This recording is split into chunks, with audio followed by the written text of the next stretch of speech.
can see me. I can see you. Much I wanted to have this conversation with you because I feel like you are somebody who relates mostly to like how I feel, and like we've had open conversations about like how we work through anxiety, how we maybe feel like we are coping with it, even though we might not be, or we're trying our best. And so that's why I want to have this conversation with you. But I think also too, like today when I posted that we were doing this tonight and what the topic was, a few people reached out to me and they were like, I'm really excited for you guys to do this because I feel like it's something that I have, but I don't know how to talk about it, or I don't know how to express it, or I don't know what to do, or is that really even what I have?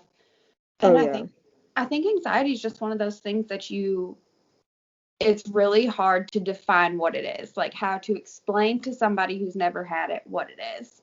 So it's so funny you say this, because with this class that we're learning about, and I'm going on like 5 years of being quote unquote diagnosed with it. But the first chapter of our book for nursing school is that it's a diagnosis, and it's based on a cluster of symptoms that are specific to each person. It's not specific to the actual diagnosis, it's specific to the person, what they're going through. Right. So like anxiety and depression and like other mental illnesses, yes, they have specific things that they go through, but like specifically anxiety and depression, they're different things, right? Whether it's the fast heart rate, or whether it's the sweating, or like the uncontrollable crying, like those are all different for everybody. And like anxiety specifically, it's different. So and a lot of it has to deal with like culture too. Like,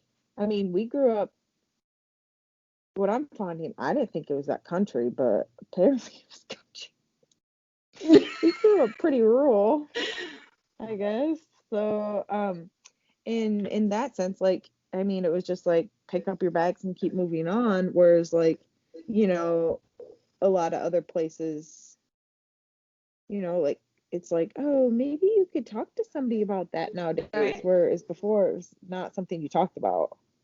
Yeah, I think it's a lot more open to be talked about now, even than when it was when, say, we were in high school or when our parents were younger.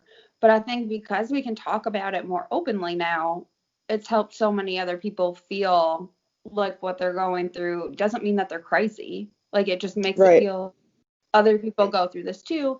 They might feel differently than I feel, or different things might trigger it, or maybe nothing at all. For me, like having panic disorder, a lot of times when I've had panic attacks, I have no idea what triggers it. Like that one time I went to the ER and I was tachycardic. I was literally home by myself, just watching TV, yeah, that's right. not doing anything, and all of a sudden here comes this panic attack. And I have both panic disorder and anxiety, and so panic attacks for me are different in the sense of anxiety, because panic attacks are like right now, hot and heavy, like here we go, this panicky feeling, the world's ending, I'm dying. Whereas anxiety is like this slow buildup, and sometimes it can just be like a quick 10-minute feeling of anxiety, and sometimes it can last like days. Go to bed and you wake up and you still feel anxious. And so for me, they're related, but in this sense of always kind of floating in this heightened state, but at the same time, the characteristics of them feel very different. Oh yeah, and the whole like you said, like with like you don't know what triggers them. And I think I told you this before, but like I had a psychiatrist who explained to her, like in tears, I'm like, I'm mad at myself for reacting the way I'm reacting, like, and I get angry at things and why I'm reacting that way. And she said she said to me very blatantly, she said, you are never going to understand why you are triggered the way you're triggered. She said, you're never going to she said, your body, you have senses, you have 5 senses, you have smell, taste, touch. She said, you could see something in your brain, it senses all those nervous system, and it just triggers that in your body, and it's and it sends you off, and you're not going to understand that why it's happening, and just know that it's okay. And it clicked. It finally clicked. I'm like, okay, so like I could see something happening, and all of a sudden it just brought something back up from the past, or like, it just like it triggered like a panic attack, or just brought up, I don't know, just different things. Especially when you're living with somebody who either has anxiety, but it is very different than yours, or living with somebody who doesn't have anxiety at all and has never experienced a taste of it. Like, I think the biggest thing with anxiety or panic attacks is your loved ones see you going through this. They don't know what to do for you. You don't know what to tell them to do for you, nor are you in the state of mind to tell them anything. And No. I think that's one of the things that I was actually talking to Nick. We went to Traverse City today, and we were driving, and I was just kind of brainstorming like this talk and different things that I feel like people would benefit from it. And I asked Nick, because he's never experienced anxiety. I mean, he's felt anxious about like normal things, but he's never had like anxiety or panic attacks before. And so I asked him, I said, what is the hardest part for you, or what does it look like to you when I'm having a panic attack? And he's like, the hardest thing is like, I've never had it, so I don't know what to do for you. And he's like, most of the time you can't vocalize what you want me to do for you. And I was like, but what does it look like? Because I know what I feel like, but what does it look like to you? And I'd never thought of it this way, but the way that he explained it made so much sense in my head. He was like, when you're having a panic attack, it looks like you have lost something very important and you cannot find it. He was like, sometimes you're all over the place. He said, and you're just pacing the house or looking for like, the other day I was missing something, but I figured out that I was missing it right in the middle of a panic attack that I was already having. And so I was like anxiously all over the house, like tearing the cushions off the couch and looking in drawers that I knew it would never be in. Right. And then it was over, and I kind of looked around the house, and I'm like it was not that important. But because I was in a panic attack, it was important to me, and it seemed like it was not the end of the world, but it seemed more high-end than what it would be in just a normal state of mind. So it was an interesting way that he described it. And I said, so next time I have a panic attack, I'm going to have a piece of paper, because you can't describe what it feels like. Sometimes there's just no words, especially afterwards.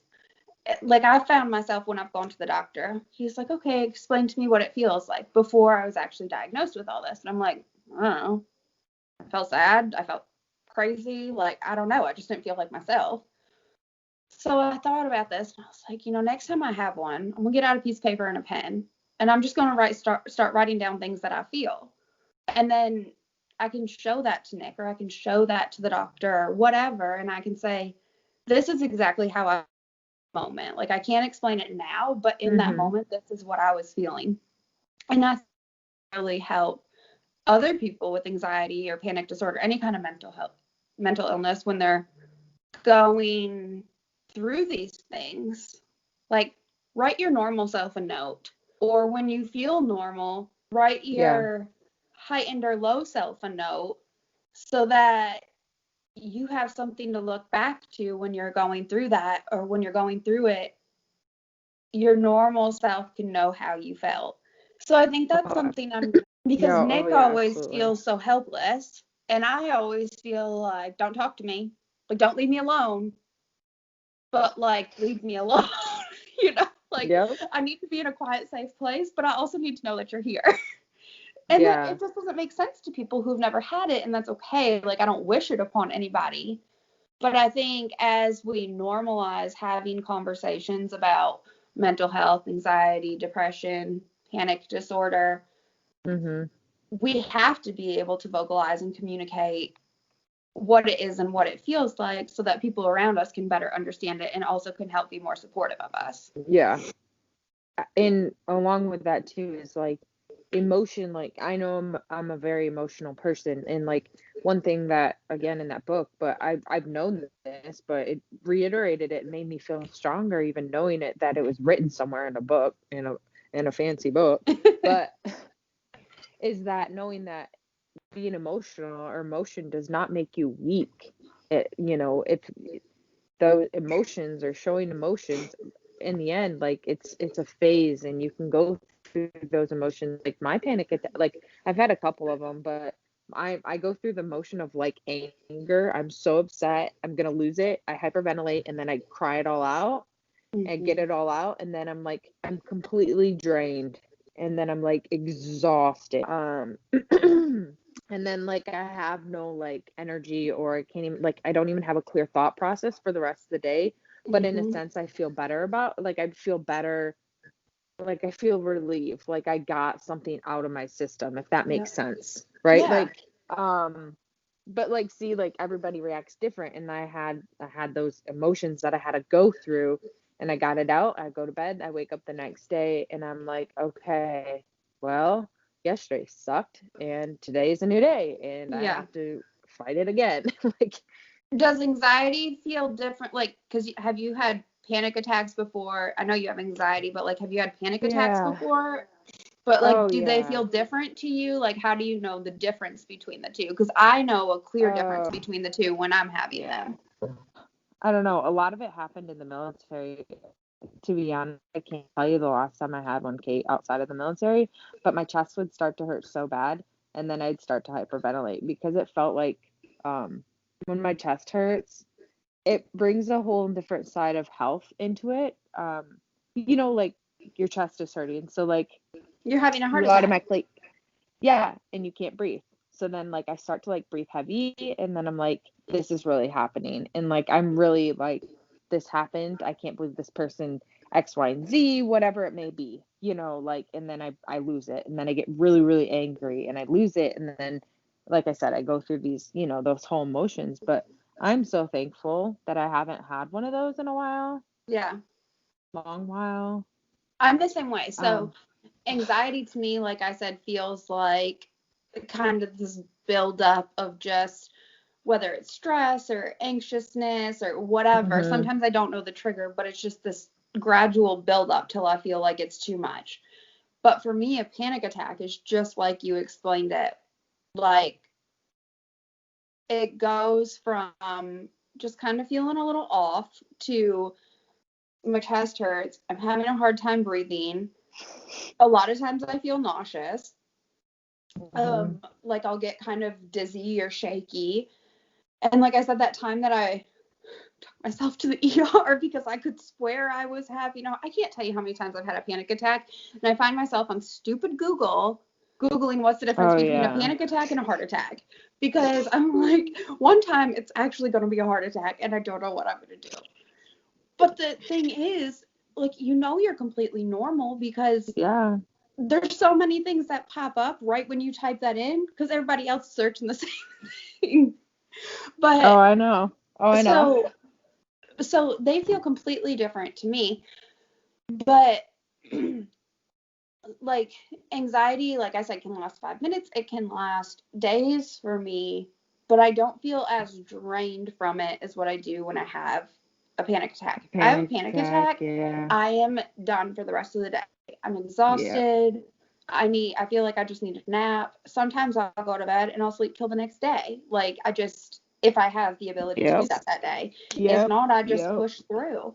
But Yep. I mean, it is a struggle. And I mean, you mentioned meds, and I think that's so important to talk about because I think a lot of people have this negative reaction to Yeah. meds. And it's for some people and it's not for some people, and it's a personal decision. That's okay. Personally, for me, Hmm. I've tried all the other things. I've tried talking it out. I've tried the meditation. I've tried journaling. Like, I've tried all that. And that works for me Hmm. for anxiety, like in the moment. If I can take some time and just to myself, deep breathe, in and out, box breathe, whatever it is, for that works. For panic attacks, like I haven't had a panic attack since I started taking daily medication again. And so for me, it's not this idea that scares me. Like, you shouldn't be taking meds. You can control it yourself. Like, for me, this is how I live my best life, and I'm okay with it. And it makes me feel better. It makes me feel normal. Yeah. And I'm okay with it. And I've seen other people post about how they struggle with anxiety and like, what do they, how do they help it? Like, they feel at that rock bottom place that you and I have both been at with this the hard thing that we live with. And they're at rock bottom with it. They're reaching out on social media and they're like, I don't know what to do. Like, I've tried everything. They're almost panicking about their panic disorder, you know? And I'm like, honestly, I don't know if you've tried it, but I take meds and I'm okay saying that. And it helps me. And so, like, if that helps you, be okay with it. If you don't want to go down that route, explore other options and find what does work for you.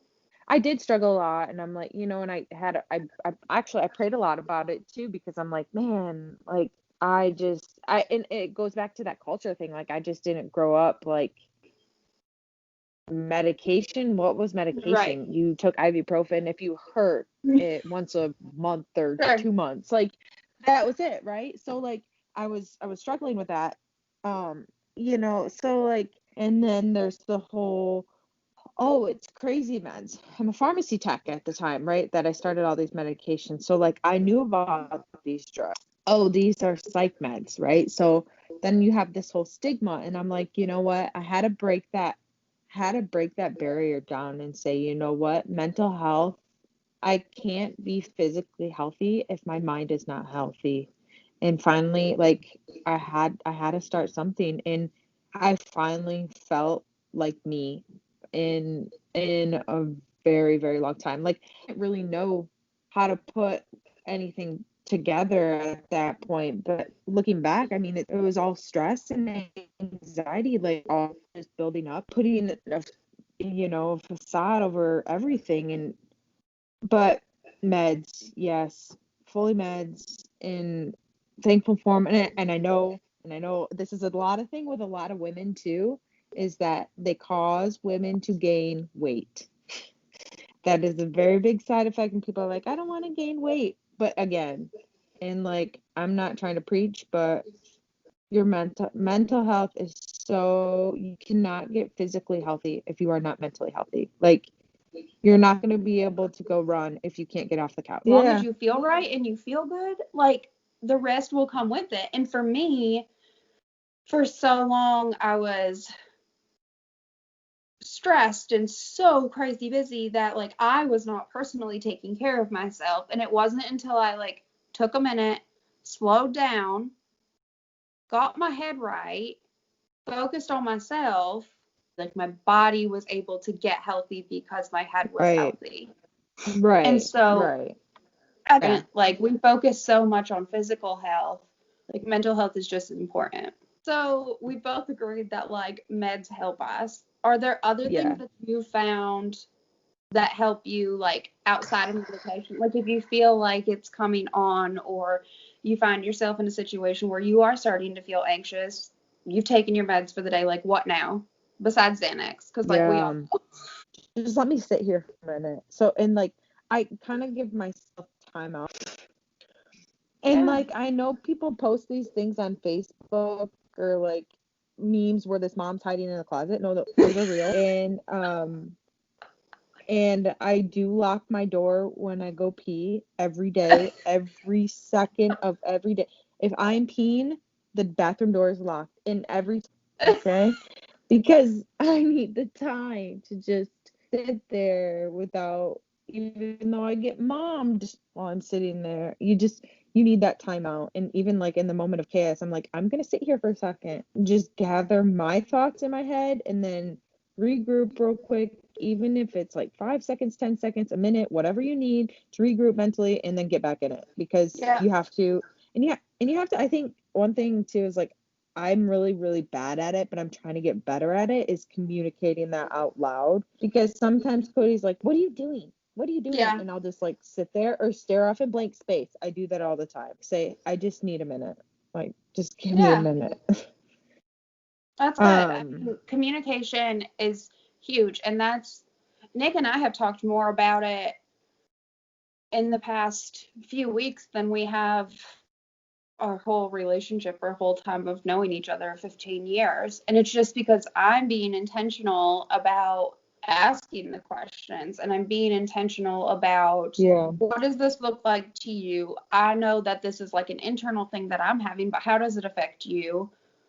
Like, what do you need from me? And it's really just opened up the conversation too of him to be like, what do you need from me? Like, now that we're in this normal state right now, not this heightened state, we can have these conversations. Right. And being able to have the conversations with the people that are surrounding you the most when it happens, if they, just like any situation, if you know what to do before it happens, it's Right. going to be easier on everybody. Is working at my new job, and we were traveling to go to another store, and I had a freaking panic attack. And I was like, you can't take a Xanax right now because you'll fall asleep.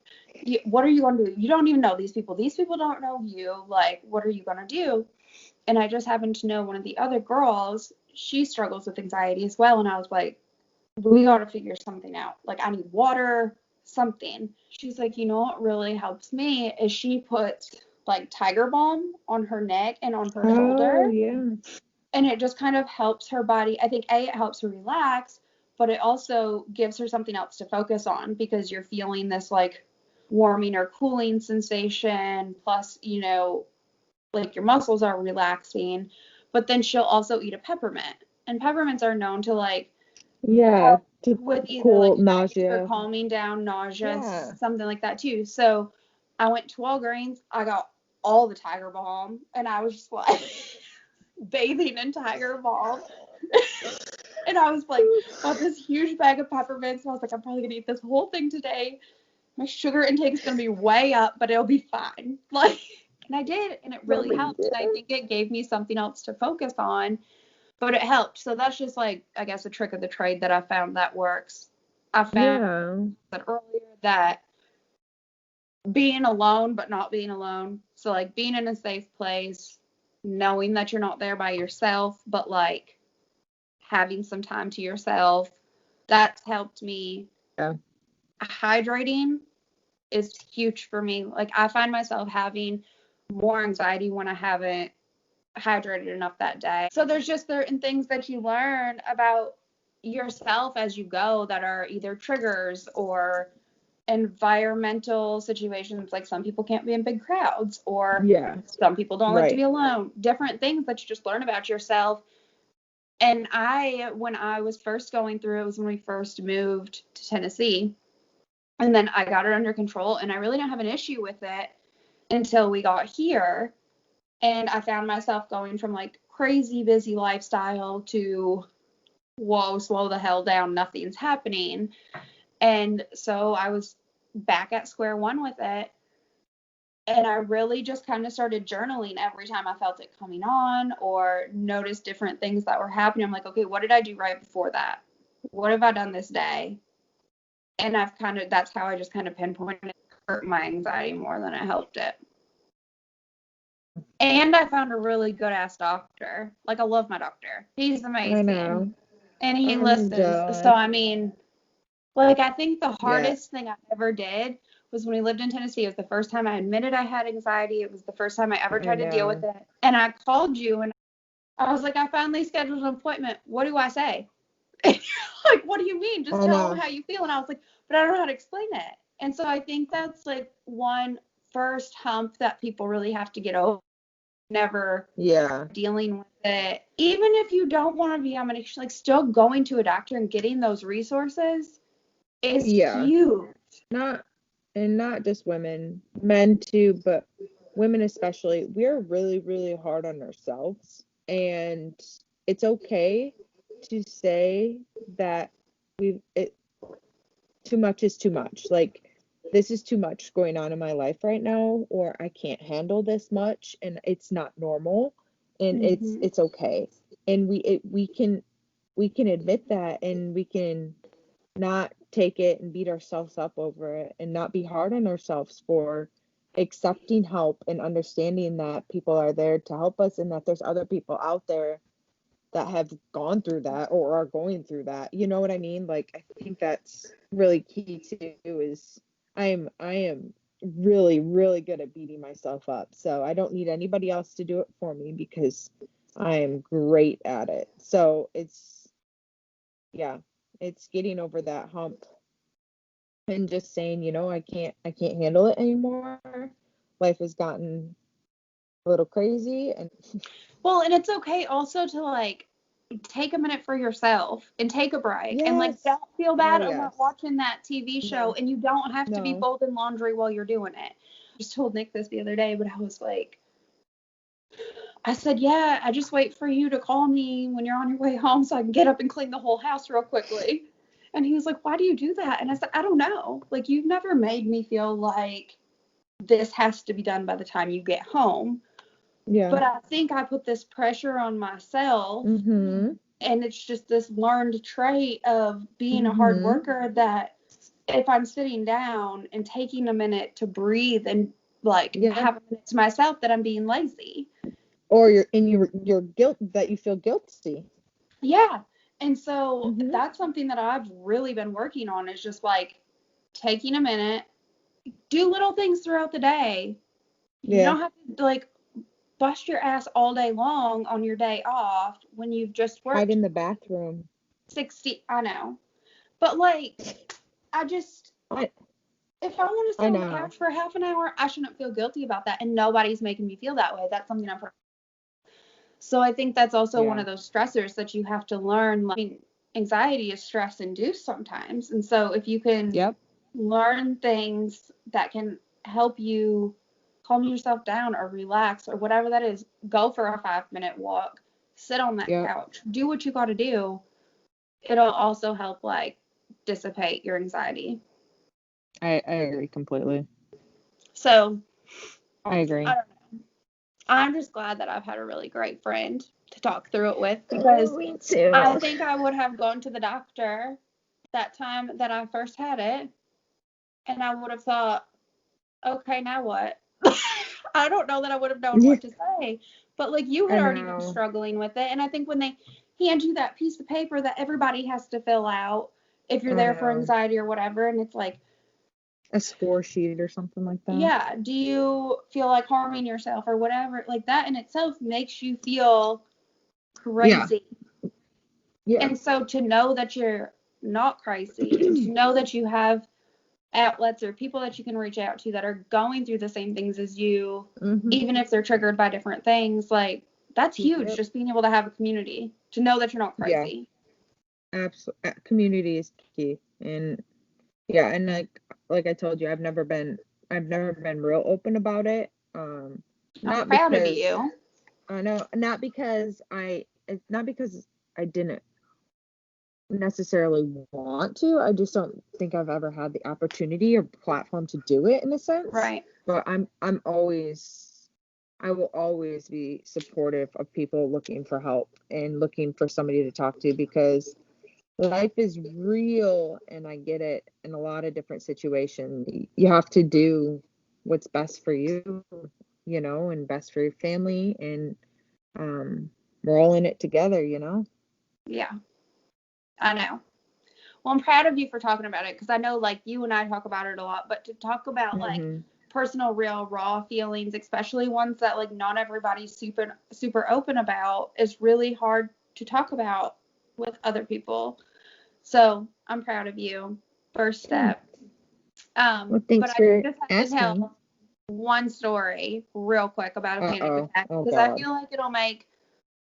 I just want people to know, like, anxiety and panic attacks don't just happen when you're like at home and it's freaking convenient. Like, this shit happens on the real in the most awkward situations. And for me, I think the worst time it's ever happened is Nick surprised me with tickets to the Opry when we were living in Tennessee. We went to the Grand Ole Opry. And it was like a last minute thing. It was for my birthday. And I think we had just decided to do it like the day before the concert. And so there wasn't a whole lot of tickets left. So we ended up 2 rows from the very top. And I don't know what it was, but I was walking up these stairs and I thought, I'm having a panic attack right here, right now. This is real. Like, I don't know why. I don't know what's happening. And I'm walking up these stairs. I'm thinking, this is it. This is how I'm going to go out. Like, these paramedics are going to have to stomp their feet all the way up these steep staircases, and they're going to have to come get me because I can't go down. If I go down, I can't come back up. Like, just full on blown panic attack. And if you've ever been to the Opry, the seats are not like individual seats like a theater. They're church pews. So I'm sitting in this church pew with about 15 other people, 2 rows from the top. The music's going. I'm feeling it, but I'm also having a panic attack. And so, like, I'm pretty sure Nick had fingerprint bruises on his leg because I felt like the balcony was falling because the church pew was moving from people dancing. So the balcony's falling. Having a panic attack. This is how I'm going out. What are the paramedics going to do? How are they going to get me down? If the paramedics don't come, how am I going to get my own feet down these stairs? Because I'm going to crawl backwards because I feel like And Nick's just like, you know, he's always super supportive, but like, he doesn't know what to do. I didn't know what to do. Like, I wanted to enjoy the music, but I wanted to go to bed. Like, I did not want to be there anymore. And so intermission happens, and I get myself somehow 1 foot in front of the other down these stairs. And he's like, do you want to go back up? And I was like, like, yes, but no, like, I don't think I can do this. And he's like, okay, well, we could just stand here. And I was, okay, let's go back up. And I stood at the base of those stairs, and I thought, let's go back to the hotel. Like, I could not get myself back up, but it goes to show, like, it happens at the most awkward times, the times where you think you're having the best time in your life, and all of a sudden here comes this panic attack or this anxiety attack, and all you can do is, like, work through it, deal with it, people around you be supportive, or just get yourself out of the situation and help yourself get through it. But, like, that's how I was going to go out. I mean, I was just up there at the top of the Opry. Here I am, me in all my glory and panic attack, and I'm gonna die. Like, this is so I never heard that one. I don't know. It was just for no reason. It's fine. I'm here today. The ambulance never had to come. I made it down without crawling down backwards. I'm not afraid of heights. I don't know what happened, but here to tell the story another day and live through another panic attack and enjoy the days in between. Hey. So, well, anyways, do you feel like you have anything else to say that you feel like is important? No, I said it all. I think we covered it. I mean, as long as people have a way that they can reach out and find tools and resources to help them through it, or even just, like, have a conversation about how you're feeling, or find somebody that you confide in. Like, I think that's the biggest thing is communication, just being able to communicate about it no matter who it's to, as long as it's a positive conversation. Oh, yeah. And I'm here. I love you. Love you too. Thanks for getting real with me.